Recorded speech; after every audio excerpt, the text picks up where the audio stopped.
দেখুন বন্ধুরা, মিষ্টি কুমড়ো দিয়ে চিংড়ি মাছটা রান্না করে নামিয়ে নিয়েছি। আর দেখুন কত সুন্দর হয়েছে দেখতে, আর খেতেও কিন্তু অসাধারণ লাগবে। বন্ধুরা, আপনারা বাড়িতে একবার হলো এভাবে চিংড়ি মাছ দিয়ে মিষ্টি কুমড়ো রান্না করে খাবেন, দেখবেন খুবই ভালো লাগবে।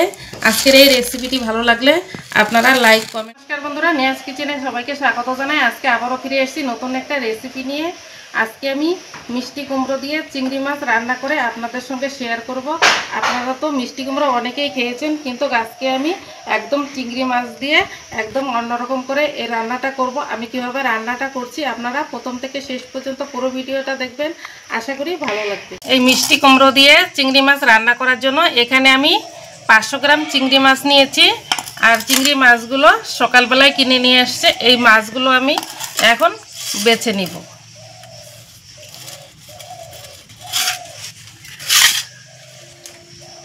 এই মাছগুলো যে উপরের যে শক্ত অংশটা আছে এটা আমি এইভাবে ফেলে দিব, পিছন সাইডটা ওইভাবে একটু ছিঁড়ে নেব।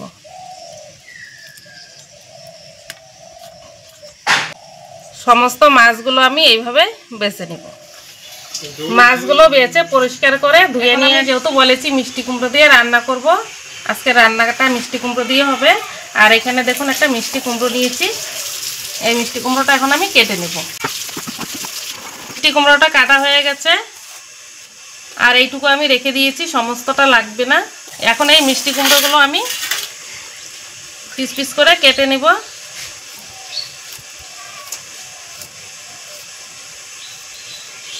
এইভাবে কেটে নেব।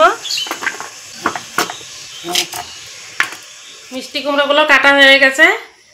আমি কাটার আগে জলে দিয়েছিলাম, আবার কেটে আবারও একবার ধুয়ে নিয়েছি। এই চিংড়ি মাছে এখন আমি দিয়ে দেব হলুদ গুঁড়ো, লবণ আর হলুদ দিয়ে এই চিংড়ি মাছটা খুব ভালো করে মেখে নেব। মাছটা ভাজার জন্য কড়াতে দিয়ে দেব তেল। তেলটা গরম হয়ে গেছে, এখন আমি চিংড়ি মাছগুলো ভেজে নেব।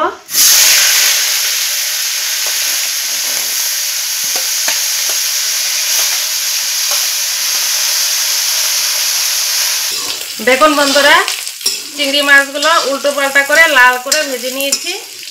এখন আমি মাছগুলো কড়া থেকে উঠিয়ে নিচ্ছি।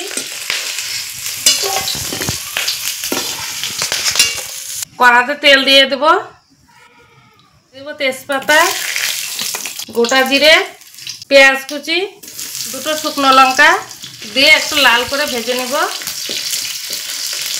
লাল করে ভাজা হয়ে গেছে। আর এখানে আমি কিছু বাটা মশলা নিয়েছি, জিরে বাটা, আদা বাটা, কাঁচা লঙ্কা বাটা, পেঁয়াজ বাটা। এই বাটা মশলাগুলো আমি তেলে দিয়ে দেব। একটু নাড়াচাড়া করে দিয়ে দেব হলুদ গুঁড়ো,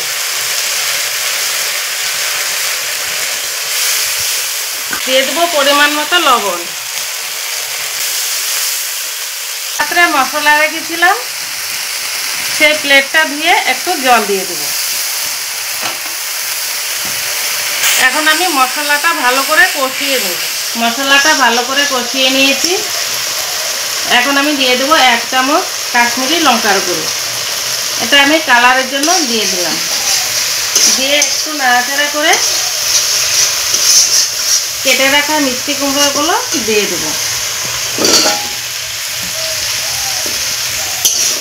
দিয়ে এখন আমি এই মশলার সঙ্গে খুব ভালো করে একটু নাড়াচাড়া করে মিশিয়ে নেব। মশলার সঙ্গে মিষ্টি কুমড়োটা খুব ভালো করে নাড়াচাড়া করে মিশিয়ে নিয়েছি। এখন আমি দিয়ে দেবো কিছুটা জল।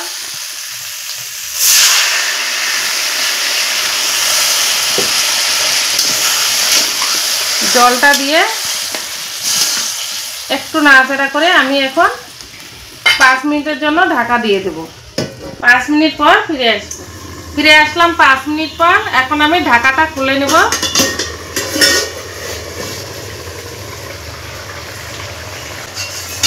এই দেখুন কত সুন্দর মিষ্টি কুমড়োটা সিদ্ধ হয়ে গেছে। আলতোভাবে একটু নাড়াচাড়া করে নিচ্ছি। আর বেশি নাড়াচাড়া করা যাবে না, বেশি নাড়াচাড়া করলে বলে একদম কুমড়োগুলো কিন্তু গলে যাবে আর খেতেও ভালো লাগবে না। এখন আমি ভেজে রাখা যে চিংড়ি মাছগুলো আছে এগুলো আমি দিয়ে দেব। এই চিংড়ি মাছগুলো দিয়ে উপর নিচ করে আলতো হাতে একটু নাড়াচাড়া করে ভাজা মাছগুলো দিয়ে হালকাভাবে একটু নাড়াচাড়া করে নিয়েছি। এখন আমি এতে দিয়ে দেবো একটু চিনি, অল্প একটু চিনি দিয়ে দিলাম। স্বাদের ব্যালেন্স আসার জন্য এই চিনিটা দিতে হয়, আর কালারটাও খুব ভালো আসে।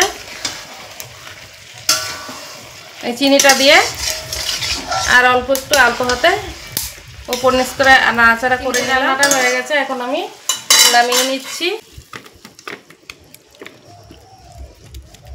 দেখুন বন্ধুরা, মিষ্টি কুমড়ো দিয়ে চিংড়ি মাছটা রান্না করে নামিয়ে নিয়েছি।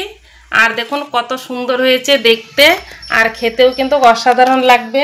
বন্ধুরা, আপনারা বাড়িতে একবার হলো এভাবে চিংড়ি মাছ দিয়ে মিষ্টি কুমড়ো রান্না করে খাবেন, দেখবেন খুবই ভালো লাগবে। আজকের এই রেসিপিটি ভালো লাগলে আপনারা লাইক কমেন্ট করবেন। আপনাদের লাইক কমেন্ট আমার নিত্য নতুন রেসিপি করার জন্য অনেক উৎসাহিত আসে। আর এই চ্যানেলটিকে সাবস্ক্রাইব করে পাশে থাকবেন। আর ততক্ষণে সুস্থ থাকবেন, ভালো থাকবেন। ধন্যবাদ।